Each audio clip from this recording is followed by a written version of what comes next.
Bona tarda, benvinguts.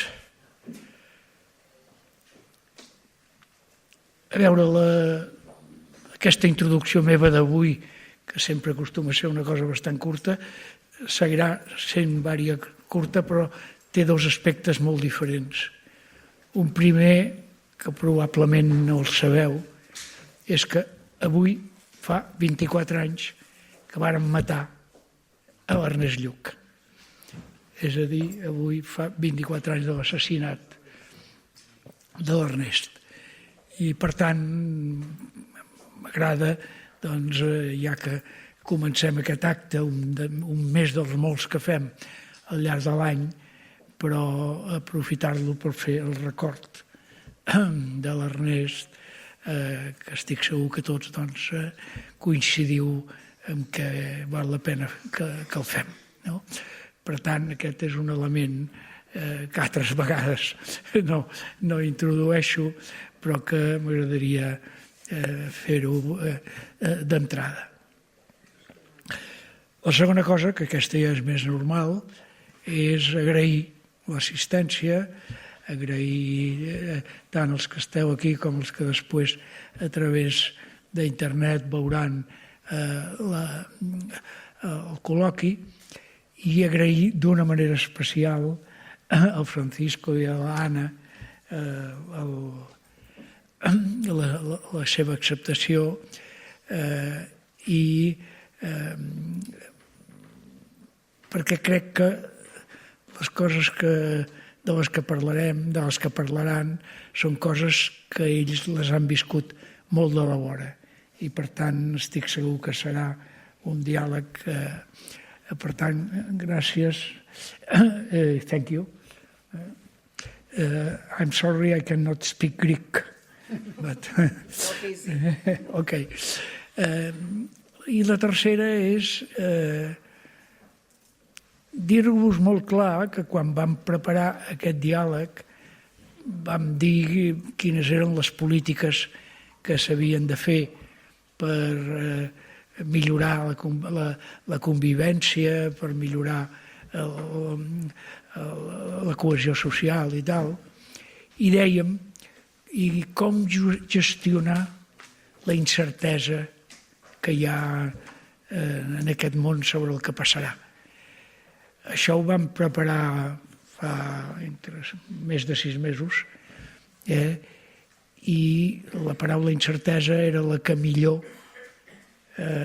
expressava perquè no sabíem cap on anàvem. Jo crec que, desgraciadament, avui dia no hem de parlar d'incertesa o la incertesa ha disminuït cap a mal. Jo crec que estem clarament pitjor del que estàvem quan vam preparar això. Suposo que d'aquí ens en parlaran, però encara que un té una voluntat seriosa de veure el futur amb ganes de millorar-lo, però jo crec que des de fa un temps tots hem de tenir consciència de que no l'estem millorant.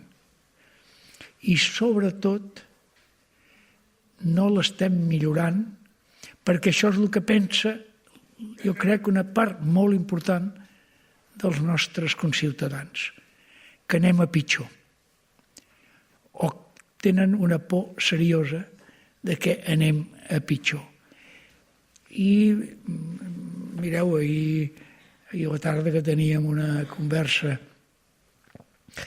en el Col·legi d'Advocats amb l'Enrico Letta, aquest que ha fet aquest informe aquests últims mesos, hi ha hagut l'informe Letta i l'informe Draghi. Doncs l'Enrico Letta va venir aquí convidat pel Col·legi d'Advocats i vam fer una xerrada. I jo els deia al final una cosa. Mireu, tenim una societat que està preocupada i tenim, ho veiem a les notícies, que cada vegada anem millor.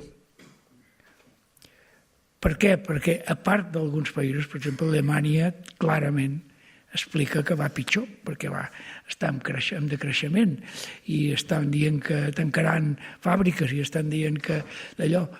Però el PIB està pujant i s'està dient constantment que el PIB està pujant. Però, esclar, jo diria, l'important no és que pugi el PIB, l'important és que pugi el PIB, però a més el PIB per càpita. I resulta que el PIB puja, però el PIB per càpita baixa, o com a molt es queda igual. Amb la qual cosa què vol dir? Que el creixement i la millora se l'estan emportant uns i no arriba a tothom. És clar, això és la base d'aquesta decepció i d'aquestes diferències i maneres, diguem-ne, tristes de veure la gent al futur.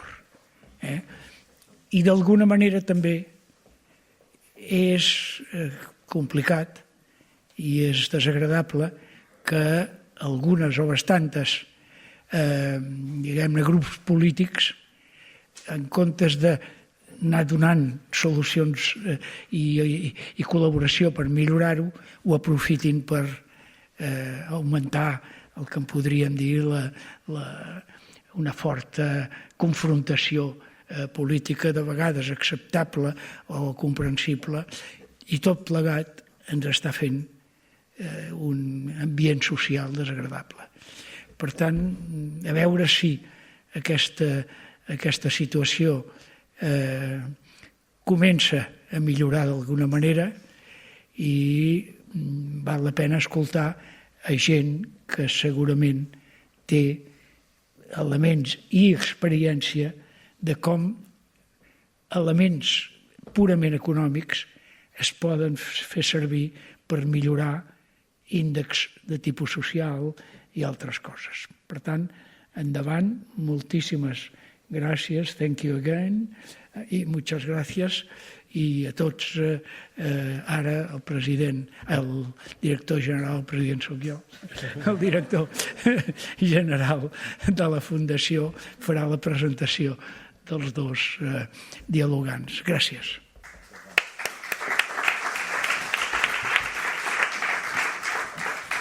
Molt bé, doncs moltes gràcies, Joan.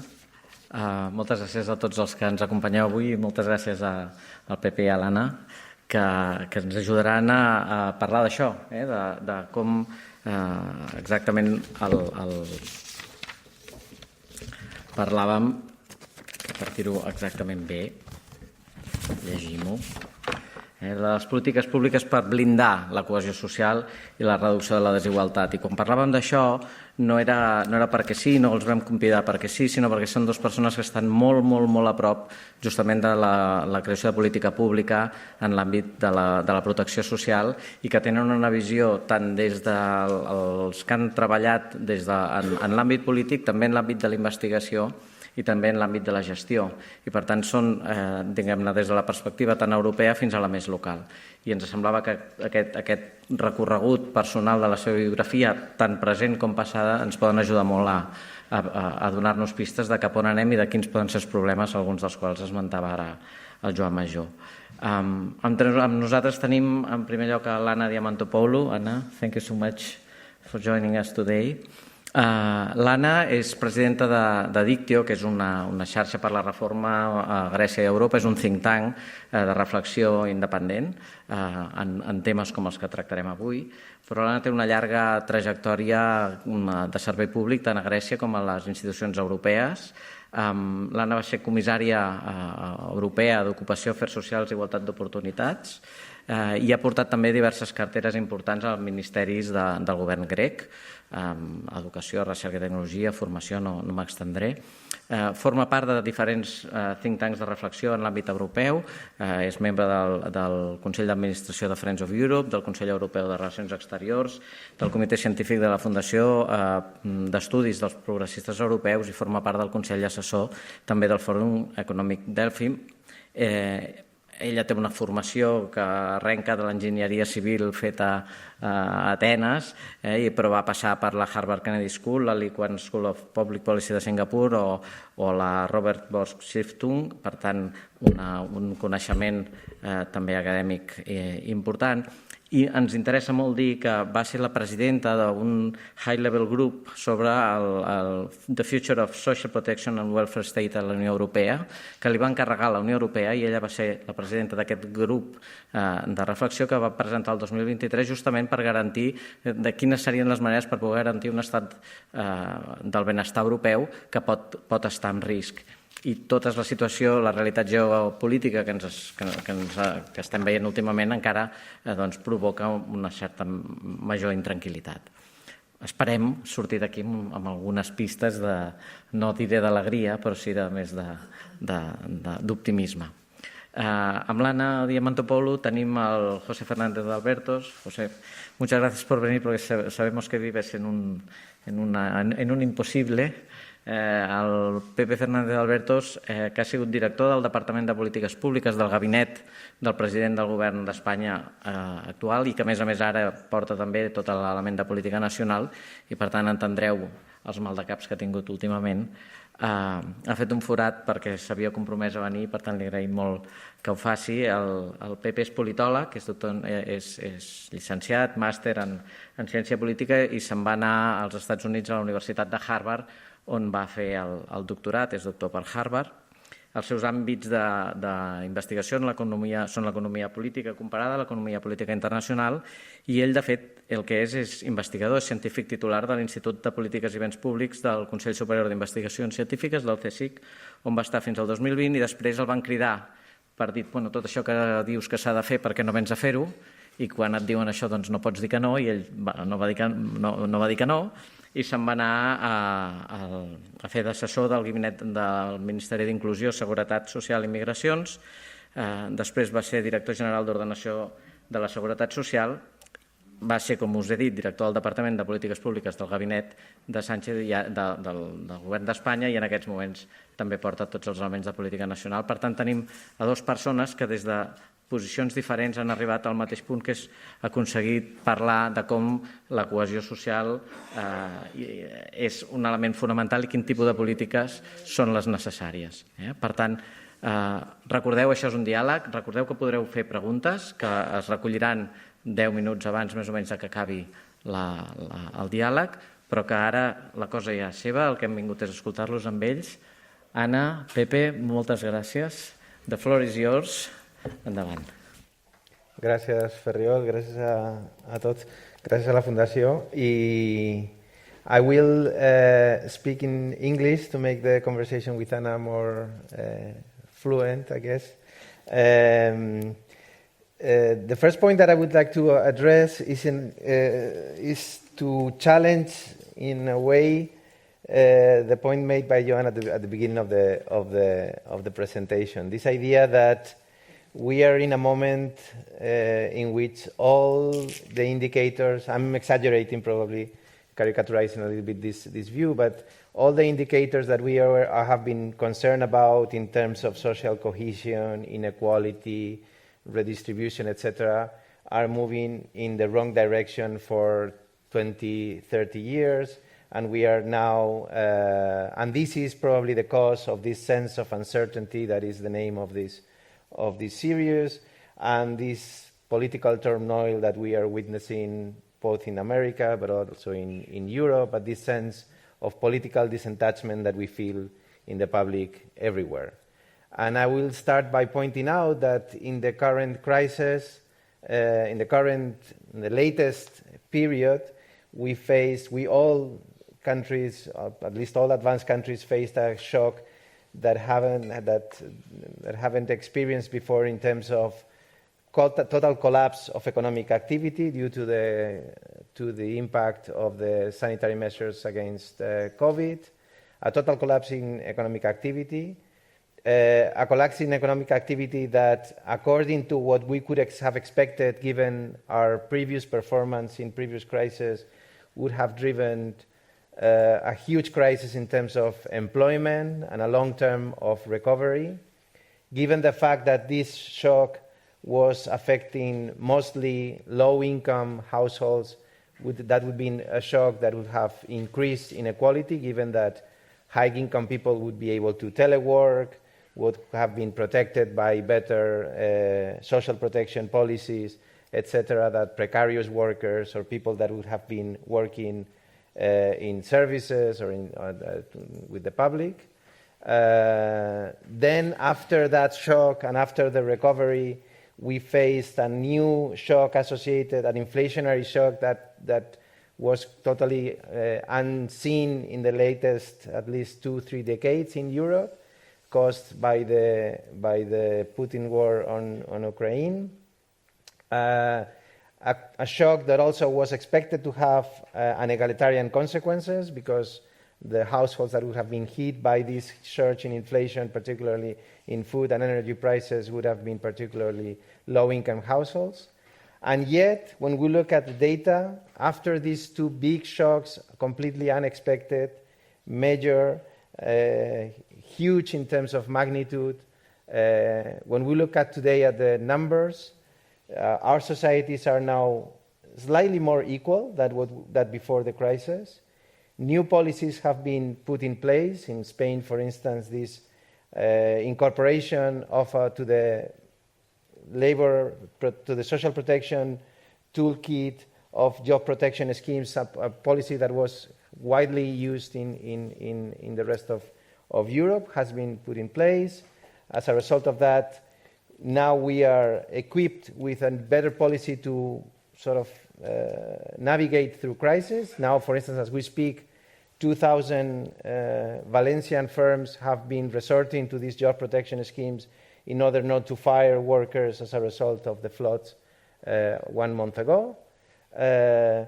Now the crisis. So I'm not selling a triumphalist story about how all the social problems have been solved, but I think, to me, compared to the previous crisis, it is very clear that the social policy toolkit has expanded in the right direction, that the outcomes, given the nature of the shocks that we have confronted, are much better than we could have expected, say, 6 years ago, before the COVID crisis hit. And yet, as Joan pointed out, the feeling in the streets is that we are not making major progress. People feel more uncertain about the future.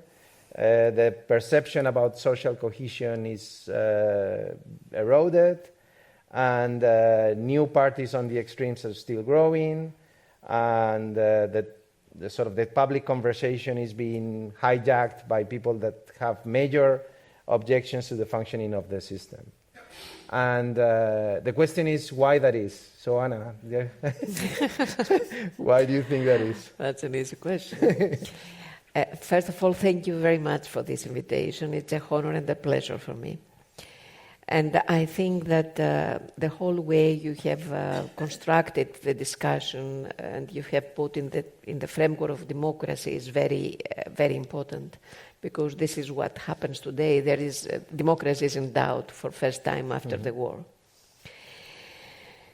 Now, concerning what you have said about the crisis, I could give a title that monetary union during the crisis failed, and it was a very big failure, which caused a drama in Portugal, in Spain, in Greece, in Ireland, and many problems in other countries. But social Europe during the COVID won, because it was the welfare state and the decisions in social policy which have been taken during the COVID crisis, which were beyond the treaty, the European treaty, which kept the economy and the society standing. And I think it is a very important conclusion that in very difficult crises, in very difficult times, it is the welfare state and the social policies which are extremely important. Now, people do not feel secure. People doubt about everything, about democracy, about politicians, about policy in place. We can see it across the world, and of course we can see it in the Western societies. Are they right? I think yes and no. They are right because their lives are much more worse than they were in the past. So their parents were in a better situation. Even 15 years ago, things were better. Now things are not as they were in the past. The perspective is not here. I mean, they are not very hopeful for the future. So this is why, yes, people are in this mood. No, I mean, the optimistic side is that even today, even in this very different situation, Europe is still the best corner in the world concerning social policies, democracy, and human rights. And this is why people across the world want to come to Europe. I mean, from Africa, from Asia, from the Middle East, from everywhere, they want to come to Europe. Now, I think what we have understood very well now, and what happens in the United States and not only, is that democracy is not just elections. It's not just repeating elections. It is not just having a parliament. Democracy is a very complicated notion and many things. But I think, connecting it with our subject, that some of the most important issues in democracy, it is respect of human rights and fighting inequalities. If we have inequalities, and if there is an increase in these inequalities, it means that social peace is in danger. And if social peace is in danger, it is the public stability in danger. And I think here is where we are today, and this is why this public stability is in states. I mean, we can see it everywhere, from Germany, Italy, France, very big countries with very, very strong states. They all have problems with this overturning of the mainstream parties and with new parties which are populistic, and particularly they are far-right populistic parties. In Spain and in Greece, we had the experience of left populistic parties. And in Greece, the left, the Syriza, which was a left, clear left, leftist populistic party, came into power. And it came into power in a coalition with a far-right party. So in the middle of the crisis, when everything was collapsed, there was a coalition of the extreme, the two extreme. I mean, the extreme left and the extreme right, which I think you as a political scientist, you must be interested in to analyze why it happened. Now, I have worked all my life on social protection, the welfare state. I was Commissioner for Employment and Social Affairs. And I was commissioner in happy years.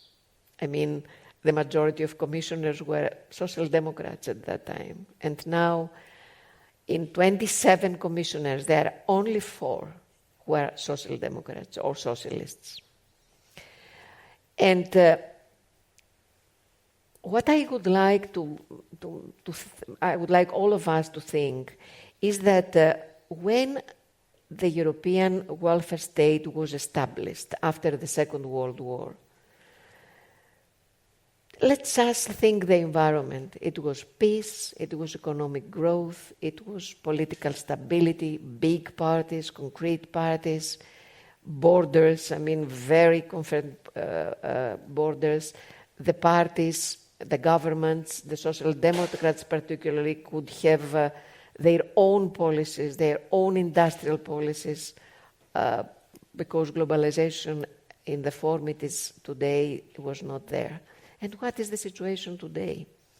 I mean, today the welfare state has to survive when in Europe we have 2 wars in our neighborhood, and we have at least economic hemorrhage from these 2 wars. We have the economic growth slows down. This is not the case in Spain. I saw that there is the GDP, there is a small increase, the same in Greece, but we started from very low level after the crisis. So it is the economic crisis. It is the economic growth slows down. And we have the problem with all these parties we said, so public stability and coalitions and agreements and consensus, it's not easy in all countries. And we have this issue of immigration. I mean, we have uncontrolled immigration and refugees, which is, I mean, the flame of all the extreme right parties. So I think we can continue our discussion saying, okay, here is the situation now. The welfare state is not in nice times. Things are very difficult. Can it survive? The answer it is that if the welfare state in Europe does not survive, it and not change because there is a need of reform of the welfare state, things will be very difficult at the European level. 2 years ago, we had presented, for everyone who wants to see, we have presented this report. It is a report of 300 pages, but you can find the exclusive summary in the internet, in the EU Commission. It is about the reform of welfare state. So what we have to do in order to, in each country, to have a strong welfare state.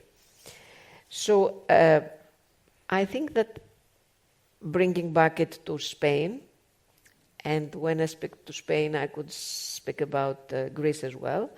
I would like to ask you, in this situation, what are the main ideas you have? I mean, what are the priorities you have? And then I can combine this with the European priorities. Mm-hmm. No, I think we try to follow many of the advices from this report, in which that basically lays out what the main challenges in terms of the changing nature of work, for instance, the changing nature of the demographic profile of the people living in our societies, the changing, the challenges that this welfare state faces in terms of financing and how we can address them. I think one important issue that I think you pointed out, but I think it's worth reminding it, is that we have to make sure first to provide, to increase, to keep increasing prosperity and growth at the aggregate level. And I think this sounds very easy to say, but sometimes it is forgotten how important it is to live in a climate in which opportunities increase, and that gives opportunity for resources from the state to increase, to avoid trade-offs in terms of what policies to prioritize and what policies to sacrifice. And I think sometimes, I wouldn't say from the left, but sometimes in the dialogue that we have, we don't pay enough attention to how important it is to have in the back of our landscape policies that increase growth and opportunities for all in the long term. And I think if you want to ameliorate the way in which the welfare state works, addresses new challenges, incorporates the demands of new people, etc., a basic starting point is to have an economy that grows and that gives you opportunities to address those challenges without having to sacrifice the prosperity for some sectors of the society. I think that is key. And from a political economy standpoint, now seeing it from the government, you realize how important, how much it eases conflicts within the governments, the parliaments, etc., to have resources to address those issues without having to trade them off against some other interests that are being also strained in times of not crisis. It seems like a very obvious idea, but I think it is not. And I think it is important in this, particularly in this realm in which sometimes we have to address the challenges of digitalization, the green transition, the incorporation of artificial intelligence in the process of work. We have to make sure that those work to increase productivity, to enlarge the size of the pie, that we can then later decide how do we can distribute and how we can use it to address the needs that our societies face. So I think one issue is to make sure that our economies benefit from those challenges. So people, going back to this question about how people feel so uncertain in the future, I think that the challenges that are now on the table are very frightening for our societies. The arrival of artificial intelligence, the new way in which people communicate with the politicians through social networks, the way in which people socialize, the way in which labor market works with very unpredictable labor careers, etc. All those things make people very uncertain about, and they have the feeling of having very unpredictable futures, and we should be able to give them some uncertainties and some sense of predictability to those lives. So one big starting point is to first make sure that those changes convince people, make this sort of pedagogic effort to show that all these transformations that are rightly fearing people are also opportunities for our societies to grow more, to do things in a better way, to do more things that we couldn't do before. That, for instance, artificial intelligence is an opportunity to provide more and better social protection to our workers that in the future, not a threat to the sort of the job stability that they currently have.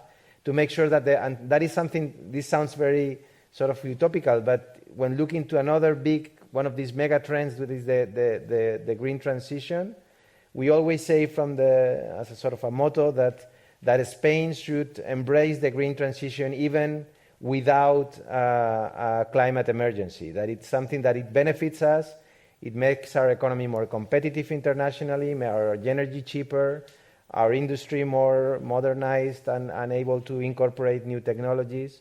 So even if we hadn't a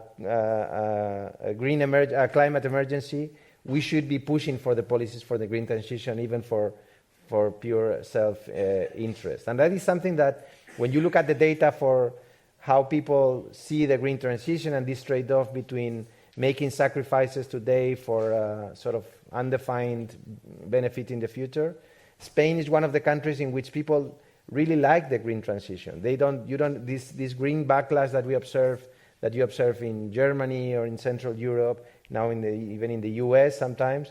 In Spain, it's hard to see in the data, and one of the reasons I think is because people associate green transitions with more jobs, more opportunities, a time the of farmers as well.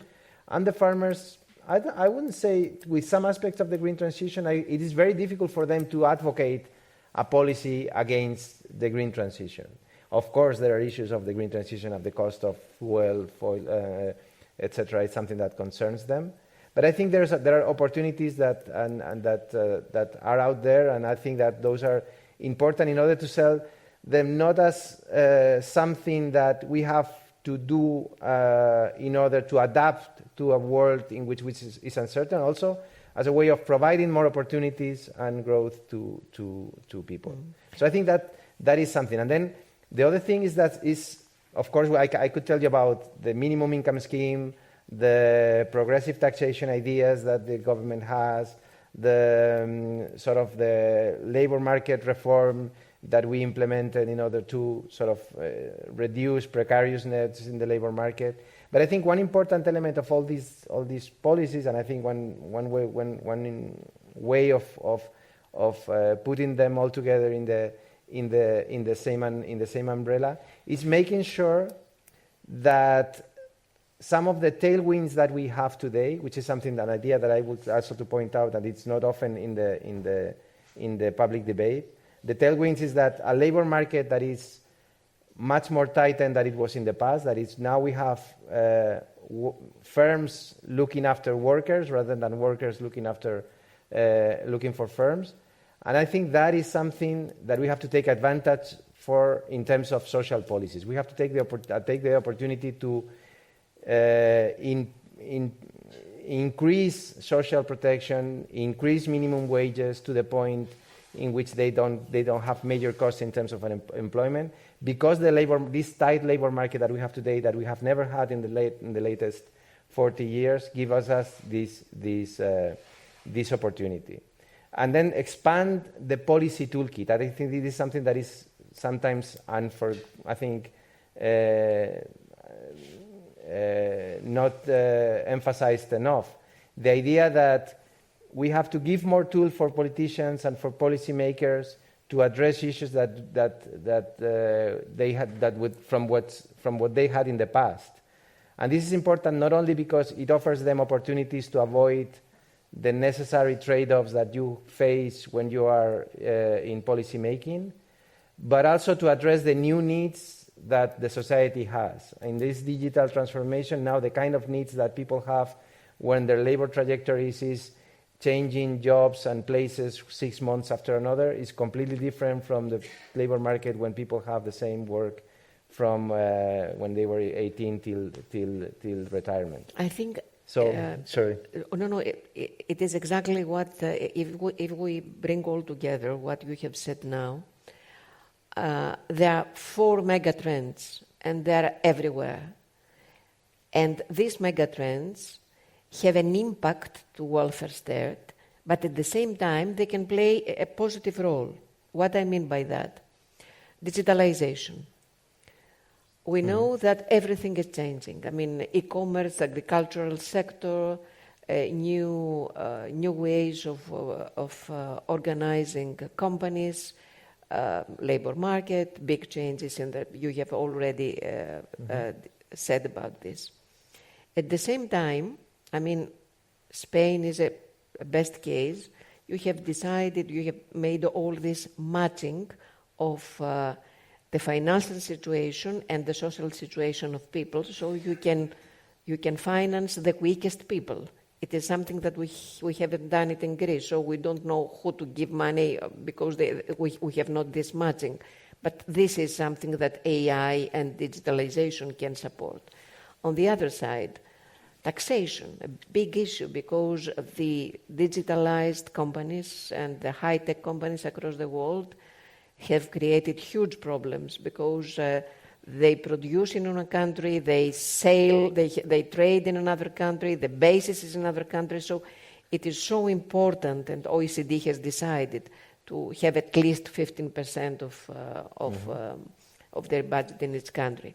So digitalization is a big issue for the welfare state because of the changes because of globalization, because of the globalized nature of the companies, because of the changes in the labor market. In many countries, we have less revenues than we had in the past. And when we have less revenues, it is a problem for the welfare state. The second big issue, which is climate crisis, the nature of the natural disasters, it is always the big problem for the poor and the middle class. So we have to compensate it. We need new policies, and the welfare state with the private sector has to present new policies to compensate people. You have the issue of Valencia. The last 3 years in Greece, we had huge catastrophes. A whole region, not a city, a whole region with 4 big cities were destroyed because of the flood. How to compensate? I mean, what kind of economy can compensate all these people? And it is the farmers, it is the industries, it is everything. It is, I mean, all the center of Greece. And then there was a huge, you have the same problem again, fires on the north of Greece. A region of 150,000 people were destroyed. So the catastrophe now, the natural disasters are so big, and they will not stop. We know very well that they will not stop, that we need new policies to see, not only to protect people, not only to be proactive, but to compensate. So a new kind of policies, which again is a part of the welfare state when you have to compensate people. And the climate crisis, as you rightly said, it's not only the disaster, it is the green transition. And here, since I have been Minister of Education, to say that 75% of new occupations in the green sector are technical occupations. So we have to change our vocational education, our vocational training, and to find what will be the new green occupations which are coming, and we're going to use them. The third issue is the demographics. Huge issue for Europe. I mean, Nigeria has 200 million people now, and in 2050 it will have 400 million people. And Europe has now 400 million people, and it is going down in almost all countries. So demographics and new structural of families create, again, a very big problem for the pension system, for the labor market, even for schools. I don't know if you have the same problem, but we have to close schools in many villages across the country, in the islands and in mountains, etc. And here, the impact in the welfare state is very, very big, because particularly in the pension system. And we all know that there are so many young people here, that people who are 25, 20 years old, the Generation Z, how we are going to ensure that they are going to have a pension? And the fourth issue is the changes in the labor market. People who are over 55 years old, you do not belong to this group, we have another feeling of what a job is. It is 8 hours, 1 month vacations, parental leaves, etc. All these issues, all these regulations exist. They are in our labor law, but they don't implement. We know very well that 25, 26, 35, 45 years old people do not work as was the case in the past, maybe with the exception of the public sector. Now, all these changes means that we cannot have syndicate and unions as they were in the past, and we cannot have policies as we have in the past. We need a new workers' rights carta. Do you have this word in Spain? Carta. Carta, yeah. Carta. Magnum Carta. Yeah. So we have to approach the new platform jobs and all these gig economy jobs with new rights. And we see that, and I have presented this report in 11 countries. And to be frank with you, I was really shocked that in the countries with the best social indicators, I mean France, Austria, they had the most complaining syndicates. They were really ugly. They were fighting with the governments. And if you see the data, I mean, in comparison, they are really in the best situation. So we see that Europe keeps its previous feelings for what welfare state is. And this is why we have proposed all this need of reforms. Of course,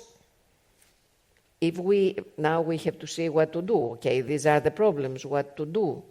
And I will give a number and stay here, and then you can go on.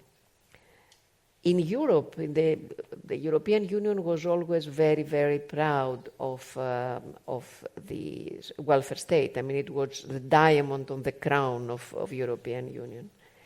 And now, as an average, we have 22% of child poverty. And this is, I mean, Greece and Spain are among the countries with the highest levels of child poverty. And this is the issue. I mean, if we have to prioritize our policies, we have to say children first. If 1 out of 3 children is at risk of poverty, it means that in the life it will have problems with school, with work, with pension, with health when it becomes older. So this is a major issue, I think, and here, and we can talk about this, are a need of policies.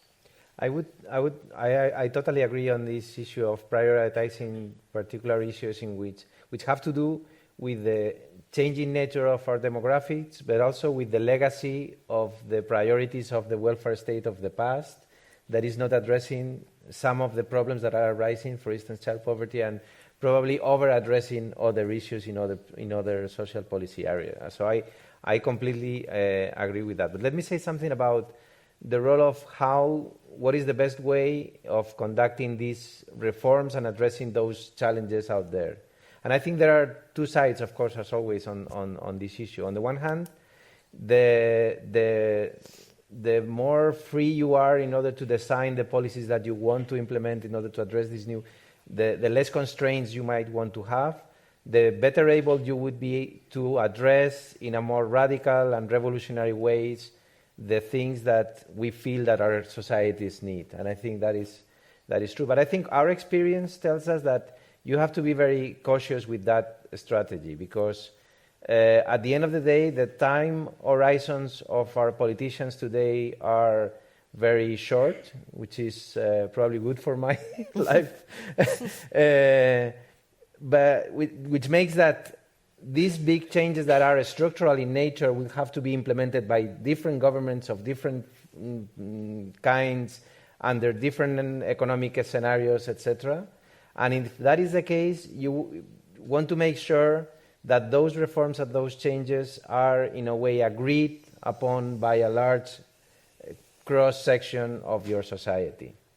And that is, I think that was, for instance, the approach that we took in our pension reform, that if you ask experts here or there, or the unions, or the employers, or the insurance companies, or the middle income voters, you would come with different sort of pension reforms addressing different needs.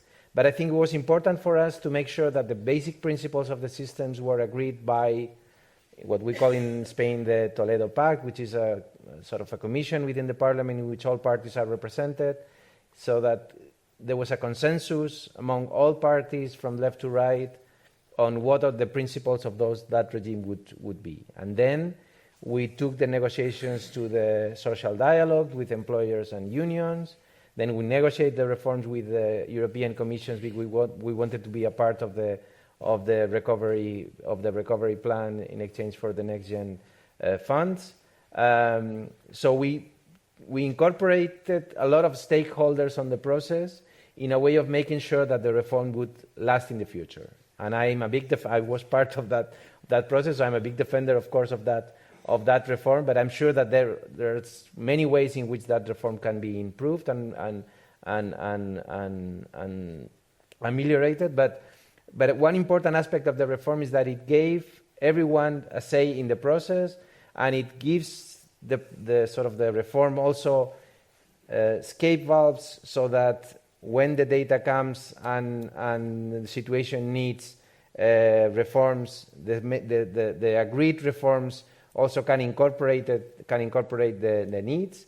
It can incorporate the views of future governments that they might have different priorities, but it gives the public at large a sense of security and predictability of how the system will work in the future.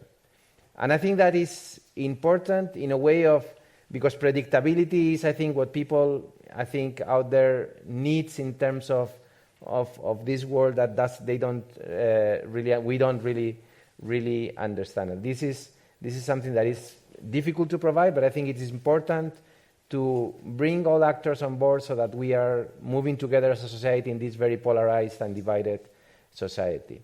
Something that I won't mention as a way of finger pointing to other countries or to other strategies, because I don't think that's the point of the exercise.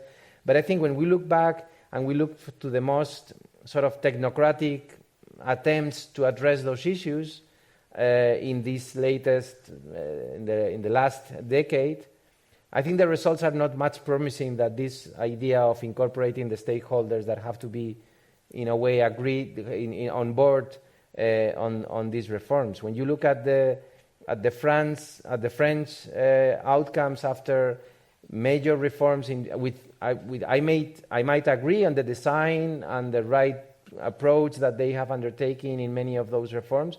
But when you look at the overall outcome of having, let's say, a government that is very sensitive to technocratic policy making, with a lot of room for maneuver in terms of parliamentary majority, etc., after these 10 years, you observe that, well, France has 6% deficit, major social problems, is still spending a lot of money on social programs and making a similar kind of progress that at best that other countries have, and with a much worse sort of budget situation that, for instance, the one that we have today. So the point is not criticizing other countries or other strategies. The point is that I would be very cautious after the experience that we have seen in the last decade of technocratic experiences in addressing these problems that are relatively easy to identify but much more difficult to address in a way that is socially acceptable. And I think this idea of social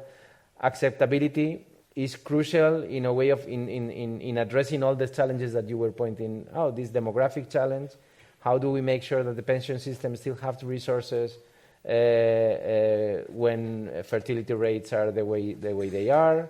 How do we make sure that we incorporate into the labor market the number of migrants that our labor markets and our societies and our welfare state needs without causing major turmoil in political terms? How do we implement the tax reforms that our societies need in order to finance the programs that we want to put in place in order to address these new demands? So I think that's I think the social sustainability issue in the tax reform is a crucial one. So in the report that Anna was pointing out before, there are many recommendations about ways to go in terms of fiscal reforms to finance the reforms that our welfare state needs.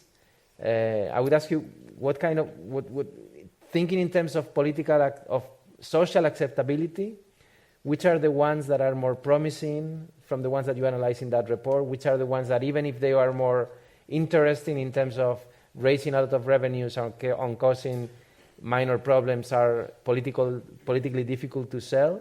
Are there lessons for policymakers that... I think yes, not the same for all, because each country has its economic situation, its own source, because there are many different kinds of welfare states. It's not the same. But I think that the report can support governments who want to work with that, not only governments, parliaments. So, first, I'll try to make it very simple. The concept of the reform, of the proposals, of the recommendations, is that now there is a need of a life cycle perspective. So when you plan the social protection system, start from age 0, when a baby is born, and go to the 95 years old people, because we have an increase, a big increase in ages over 75. And in these two ends are the most crucial problems. For the children, we have already said how important, and the first recommendation is that there is a need, according to all new studies, that children have to be from 0 to 3 years old under educare, as the Anglo-Saxons say, education and care. From zero to 3, and then there is the educational system.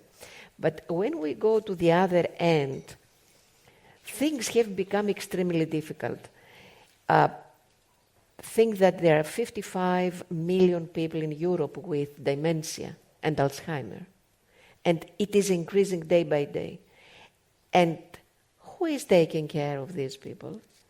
There are only 2 member states who have well-organized public systems for long-term care. So who is responsible for babies who have not creches? Women, young women. Who is responsible for old people with different kind of illnesses? Middle-aged women. So it is interesting that there is a new report from Firenze University who work very much on social issues and say, look, 2 things. First, bring women and put as a goal to bring women and young people in the labor market. Because if this is your goal, then there are other policies. In order to bring women, you need to have childcare. You have to have long-term care. You have to change the way of parental leaves and to push men to have parental leaves. I have an interesting table here. The average at European level of female employment is 71. And the best is Finland with 77. Spain has, sorry, because I had a photo and it is not a clear one. Give me one. Yes. I think it is important. Greece has 60% when the average is 71. Spain has 66%, 66.8. When we go to highly educated female, Greece is 78 and Spain is 80%, and Finland, which is the best, is 88%. I'm sorry to refer to numbers, but it is important to understand that if we have this goal, we have to go to the average, 88 to the best, 88%. It means that we need many politics which support that and will change the whole approach of the welfare system.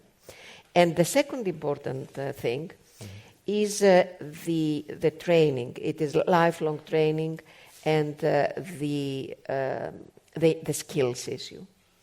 Here it's a very big and very difficult policy because, we have money. I mean, Europe gives and RRF gives a lot of money for lifelong learning and for occupational training, etc.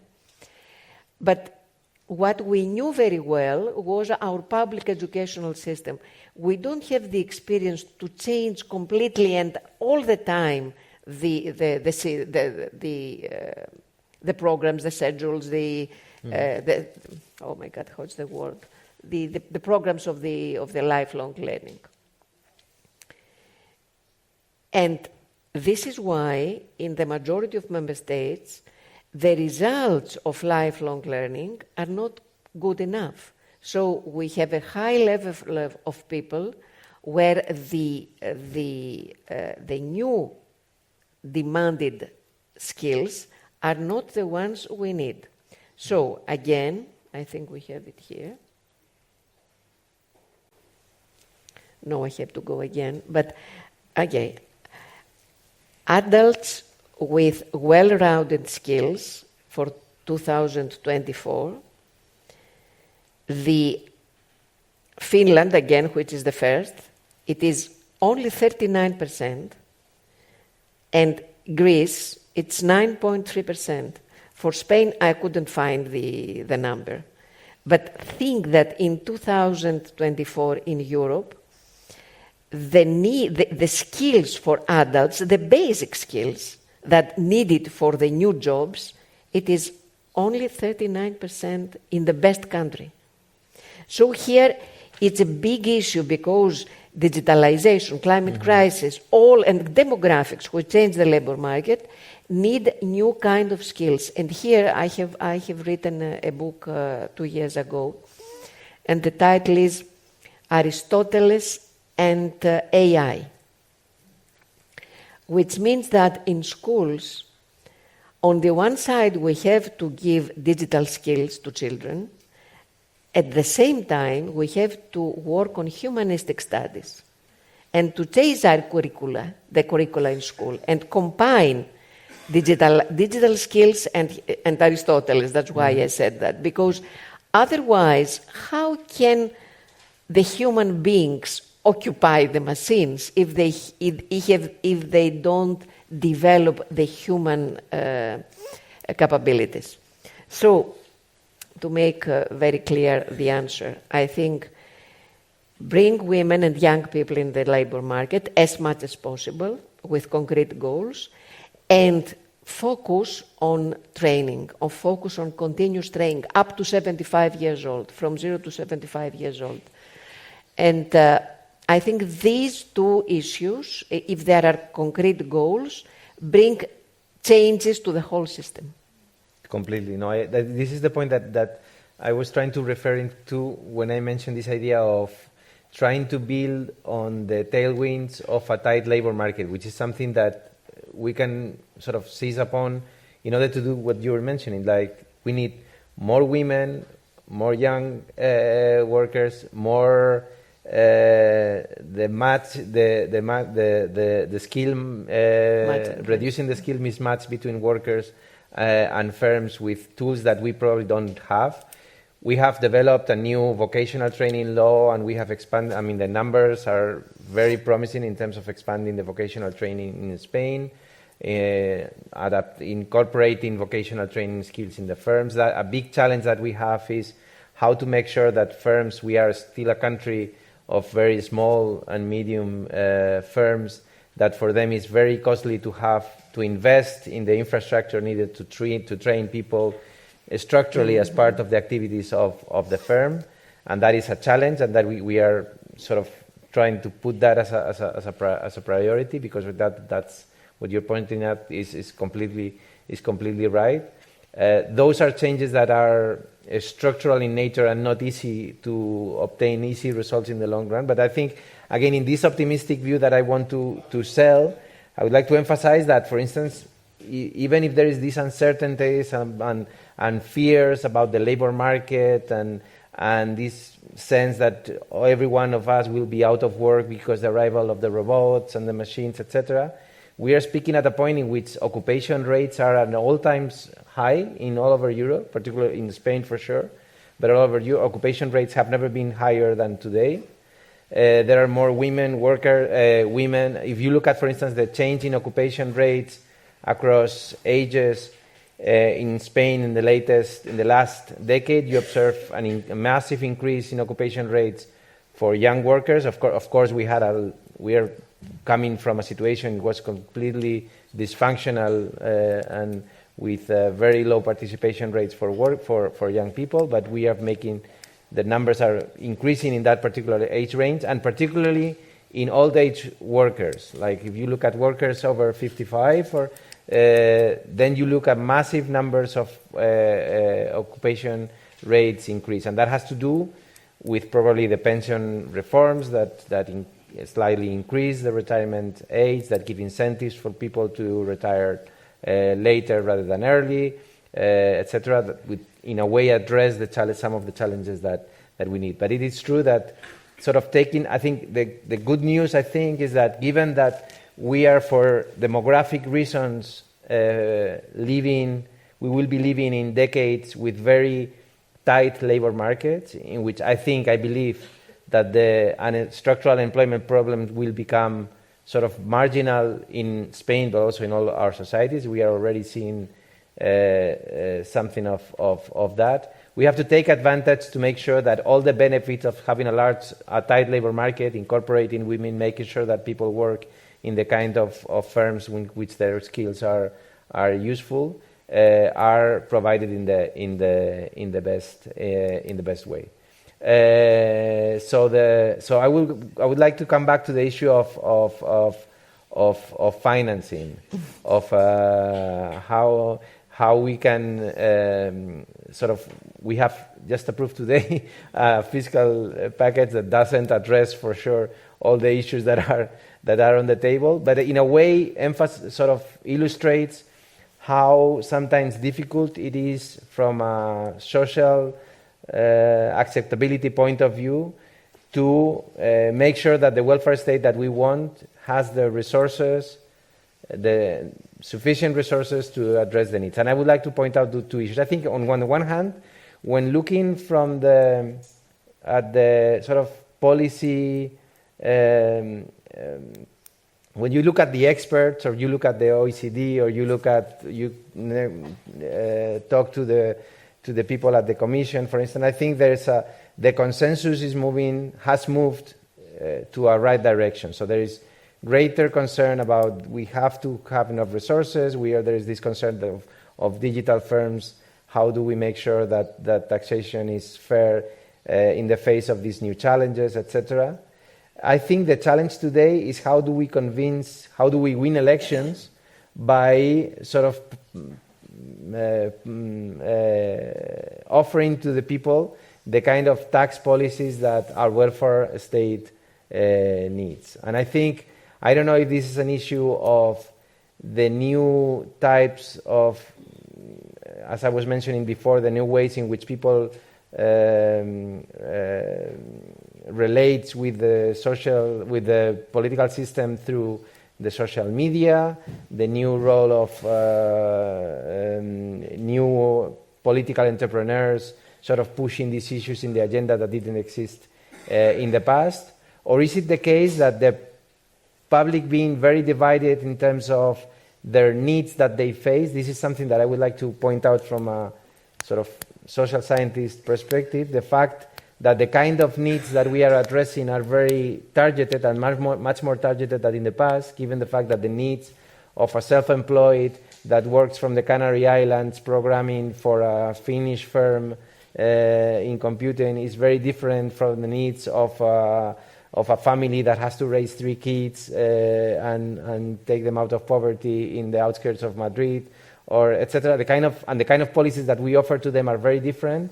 To what extent this sort of differentiation, this kind of social segregation that is out there, is making it more difficult to offer tax packages that are attractive at the polls, so to speak.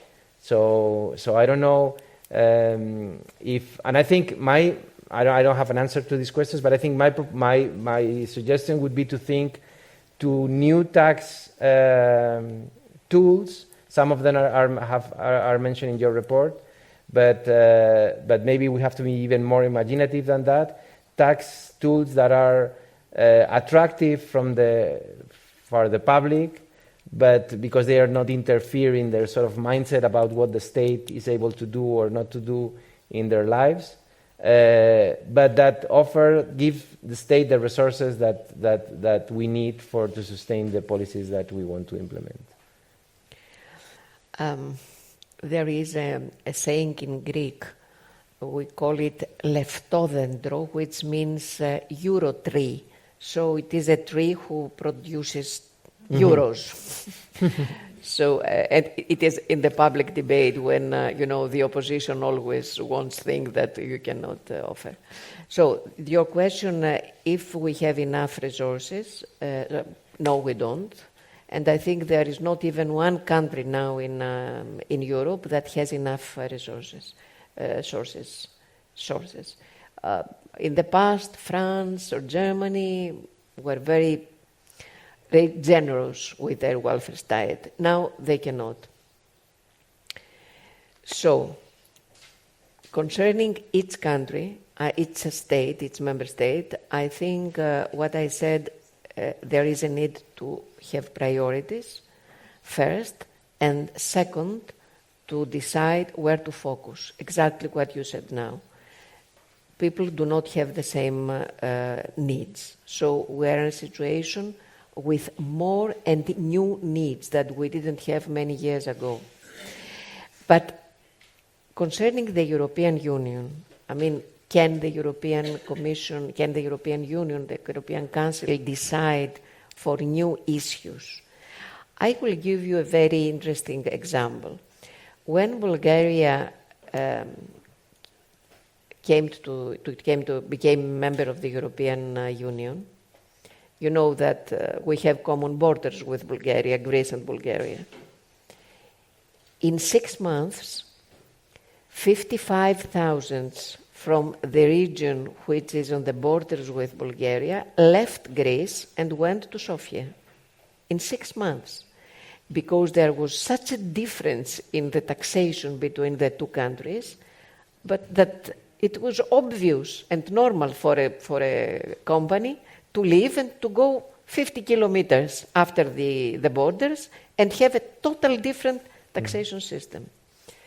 So I think that it is extremely important for the European Union to decide a minimum for the tax rate of capital and to harmonize the taxation on these issues, because at the same time, I gave you the Greek example, but it was bad for Greece because companies left the country, and it was very bad for Bulgaria because they had no resources for the welfare state. So it is an antagonism, not a competition, an antagonism between the countries.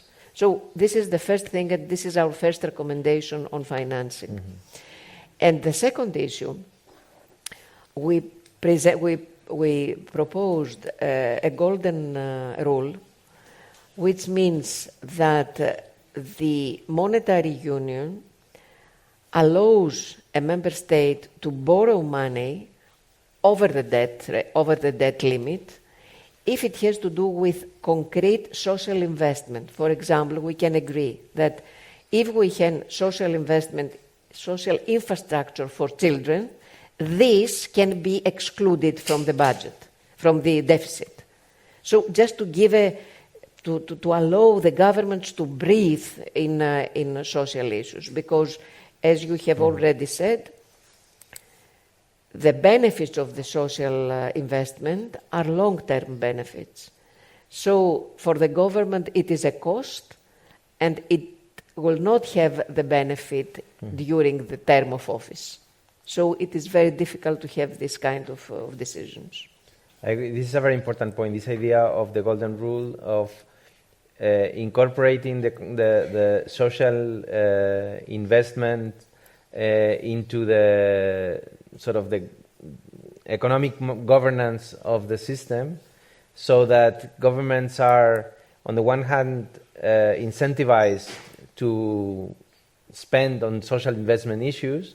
On the other hand, there is a way of sort of surmounting the tax issue in the way that you can, in a way, finance those investments through non-tax-based systems, given that these investments will pay off in the future. I think one important element for that to work, and having observed how the opposition to that view emerges, is being able to construct a good measure of how those, and good metrics about how those social investment work, having good evaluation infrastructures, having common views about how should we incorporate those calculus into the deficit rule, etc. I think that is of the essence, that we need not only to incorporate that in the macro framework, which in a way we are already moving there, into incorporating, for instance,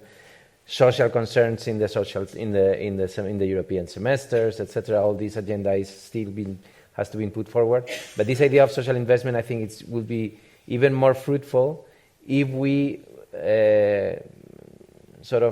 accompany it with a good infrastructure of having good measures of evaluating how these social investments in reality pay off in terms of economic growth in the future. I think that is very important. I think we have come to an end, but we have some time for questions and that have been collected by Ferriol. Bueno, habéis dicho muchas cosas, podríais seguir, pero I will speak in Spanish, so John will translate you. Yeah. Tenemos unas cuantas preguntas. One second. Sí. I will start speaking Greek.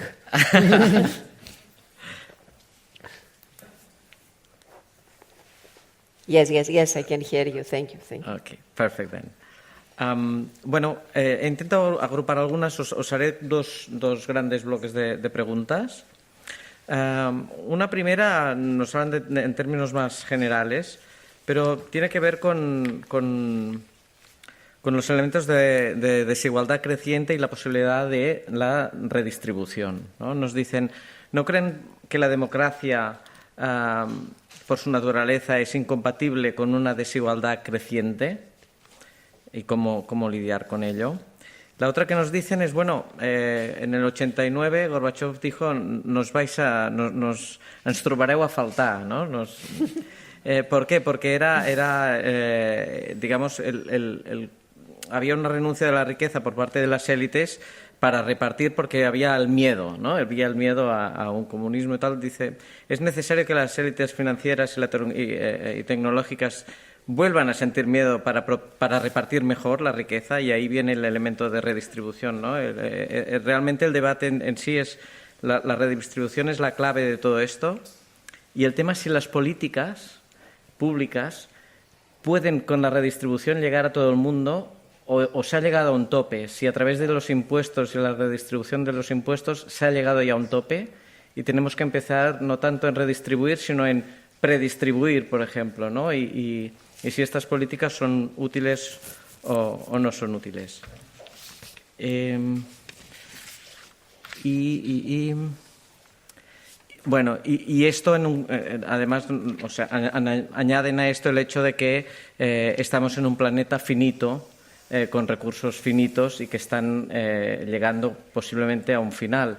Y si esta idea de crecimiento permanente puede ser realmente sostenible o hay que pensar en otra forma de organizar la actividad económica. Empezamos por aquí, si os parece. Vale. So one thing that hasn't come up in the discussion is this idea that, which I think is important, and these questions brought it up, is the question of trust, in the social trust. I think one of the issues, one of the problems that we face as policymakers today is that, and that is, we have good indicators that levels of social trust are in very low, extremely low, even like it is true that people have never in our countries experienced high levels of trust towards politicians or the political system or the government, etc. But it is true that today we are in deep trouble in these indicators. And maybe it has to do with many reasons. But I think one of the problems those low levels of social trust is that it makes some policies unacceptable. If you don't trust what the black box of the state, if you don't believe how the state transforms your taxes into services and policies, then all the work is done for demagogues to bring their discourse against the state, the taxes, etc. One response to that is, of course, to try to regain trust. And I think there are ways that we can go as countries in improving the way in which citizens feel more entrenched with their political systems.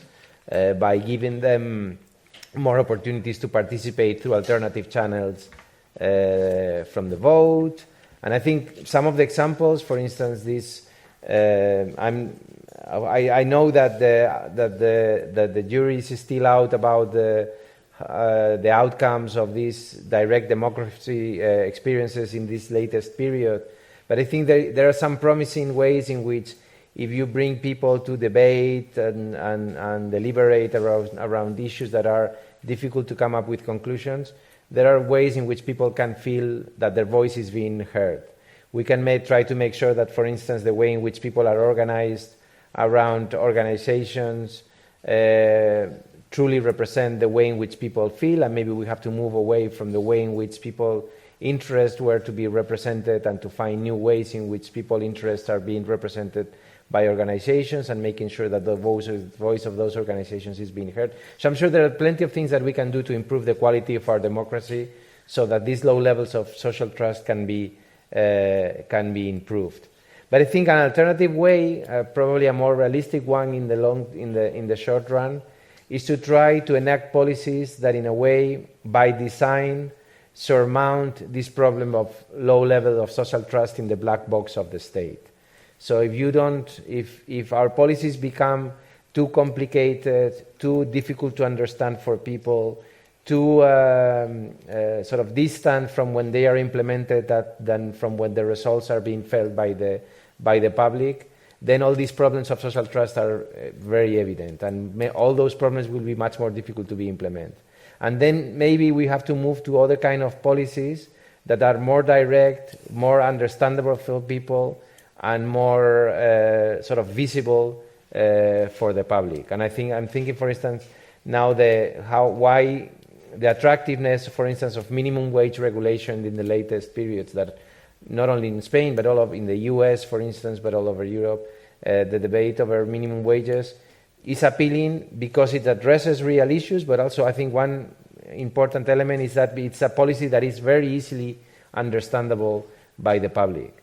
And I think from a policy expert perspective, this sounds very sad sometimes. We cannot have very sophisticated policies that we know from a textbook point of view that are probably more efficient and better designed and more cost effective.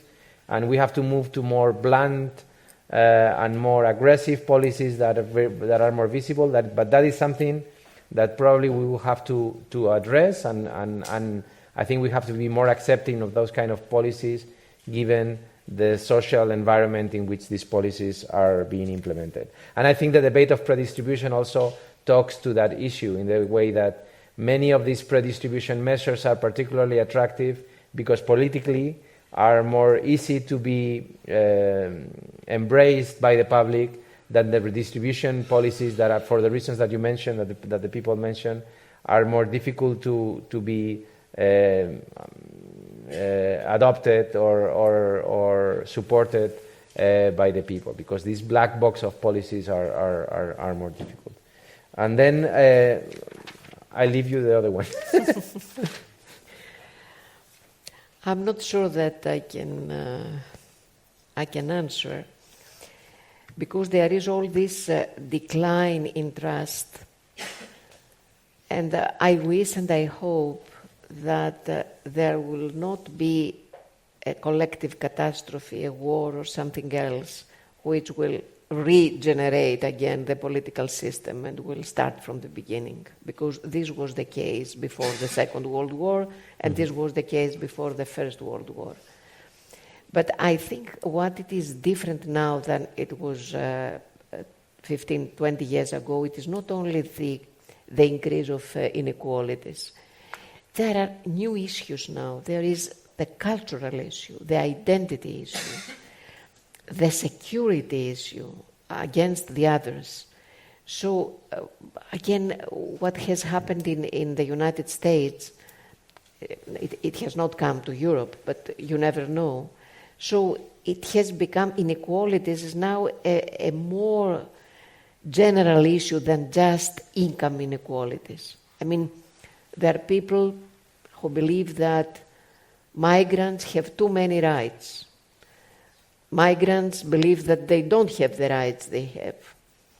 People who believe that their identity is in danger because of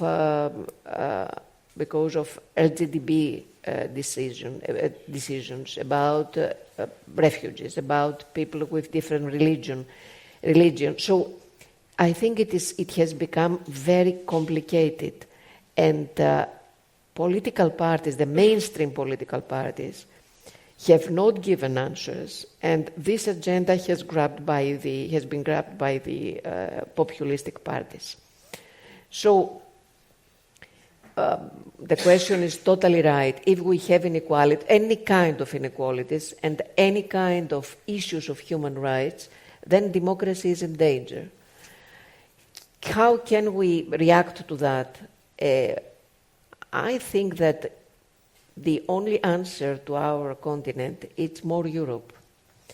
If Europe becomes a kind of a federation, we don't dare to say the word, but there are so small countries. I mean, there is such a worldwide antagonism. New powers are coming up, India, Brasilia, very big countries. And European countries are the biggest European country. Germany is a small country in the world. So we need to come together and we need to strengthen our continent and our countries through this the unification. It is not easy with the results of these elections, but Plato said that each big change comes because of needed necessity. And I think that we are in front of needed necessity. And the second issue about redistribution, okay, usually what are the tools? It is taxation and social salary. What is social salary? High level of education, high level of health, high level of buses, high level of everyday life. So this combination is the redistribution. And unfortunately, we do not have enough money to invest on this social salary because almost in all countries, Spain, I don't know if it has the same problem, have to shift money, to shift their budget to defend budgets. So you can imagine that all Eastern and South countries now have a huge defense budget. No, we don't have You don't, because you are very protected. Geography protects you. So, unfortunately, I cannot be very optimistic. Vale. Tenemos muy poco tiempo, pero de forma casi telegráfica. Una voz sobre la pobreza no infantil, sino de la gente que está trabajando. Es una realidad que tenemos y nos dice cómo afrontar esta situación que afecta a un número muy importante de personas, especialmente jóvenes. ¿Qué políticas se podrían hacer? Otra es si podéis decir alguna cosa de vuestra opinión sobre lo que es dar dinero de forma directa a la ciudadanía, por ejemplo, dinero por natalidad, que va a todo el mundo de forma universal, si esto es progresivo, que si es populista o no es populista. Y una última, sobre cuál es vuestra opinión sobre la posibilidad de que acabe implantándose una posible renta básica, si esto tiene sentido o no tiene sentido. Con esto cerramos. Okay, telegraphically.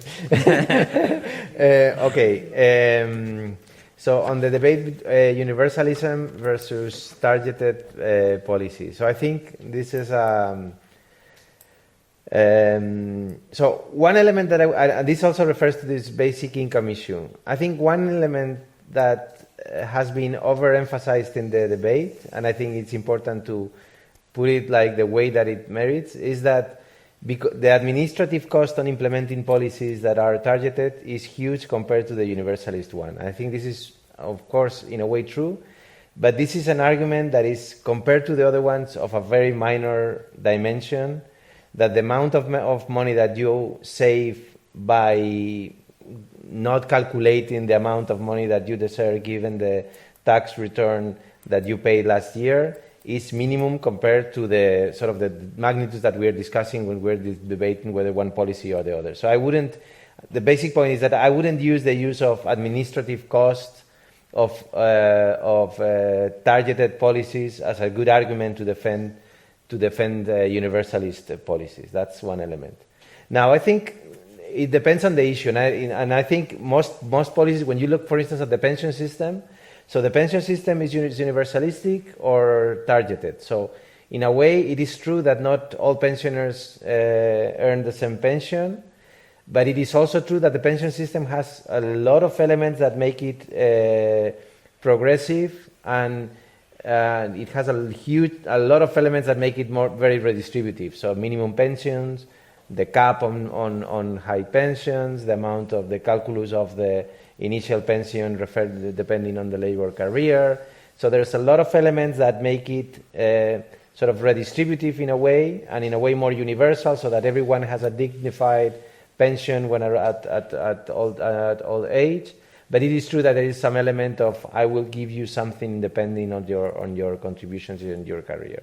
So I think in reality, most of the debates have this middle ground. So you can instaurate a universal benefit for kids, for instance, and then sort of tune it by increasing it for more families that are more vulnerable, or that are monoparental, or that live in particular situations, or that need housing benefits, and then that would make it less universal. And that would make the policy less attractive from a philosophical or a political point of view. I don't think so. So I think these debates sometimes, I understand that are very important from a sort of theoretical point of view. In the practical terms, most policies have these two elements. And I think there are good reasons for having for universalistic policies to be in place, so that everyone, regardless of their income situation, benefit from it. There are also good reasons for why policies shouldn't be universalistic. The most obvious one is that it is less progressive if you make policies very universalistic. Also, I think one element in here, this is not by any means closing the debate, but I think one element is that we have always to look at the sort of what we call the political economy of those policies. So who is going to be supportive of a policy that will benefit a very small segment of the population, that in which you will never be part of, and that sometimes explains, for instance, why the countries that has for instance, there's a basic finding in social policies that says that only the welfare states that give particular benefits to the middle classes are the ones that are larger, and then benefit the more to the lower classes, because you have to incorporate the middle classes into the political coalition behind that policy. So I think it depends on the matter. I think there are room for both. I think most of the issues that were raised in terms of child poverty, etc., need targeted policies given the circumstances in which we are. But at the same time, I believe that there are some elements of policies that have to be universal in order to make sure that some of the constraints that I mentioned before in terms of segregated policy atmospheres that we see today are fought. I totally agree. Just a comment that taxpayers are the ones who support benefits. So if the taxpayers feel that they only give and they don't have back what they give, I think there will be a problem. So I think you said it in a very, very clear and nice way. My second comment is that we have inequalities, but at the same time we have imbalances, huge imbalances. So in the same labor market, we have unemployment, we have working poor, and we have huge lack of workers. We don't have workers in constructions, in agriculture, in tourism, in restaurants, etc. So this means that there is a change in the culture, in the working culture of Europeans. Eastern Germany has a big problem of unemployment because, and this is why the far right is so high. And at the same time, Germany needs 400,000 workers per year. And they cannot match these two issues. So again, we have to analyze what a worker is in 21st century, which is quite different than it was in the 20th century. And this addresses also the issue of the working poor that was mentioned, that I think it's... Yeah. Muy bien, pues muchas gracias Pepe, muchas gracias Ana. Moltes gràcies als que ens heu acompanyat. Tanquem aquí el diàleg d'avui. Us recordo que la setmana que ve tenim un diàleg molt potent, el dimarts, no el dijous, sinó el dimarts, sobre geopolítica i perspectiva econòmica i com els canvis en geopolítica afectaran Europa. I per això portem a dos de les millors analistes europees al respecte. Són la Daniela Schwarzer, que és membre de l'Executive Board de la Bertelsmann Stiftung i és professora honorària de la Freie Universitat de Berlín, per tant una visió alemanya, i la Natalie Toczyk, que és directora de l'Institut d'Afers Internacionals de Roma, professora de la Transnational Governance de Florència i professora honorària de la Universitat de Turíngia, i les dues han estat també assessores tant de la Federica Mogherini o del Borrell, són assessores de l'ajuda de l'acció exterior europea. Per tant, val la pena venir el proper dimarts, dia 26. Ho deixem aquí. Pepe, Anna Diamantopoulos, moltíssimes gràcies per haver-nos acompanyat, ha estat un plaer. Ens en anem a moltes reflexions i segur que haurem de seguir pensant-hi molt més. Moltes gràcies i moltes gràcies a tots.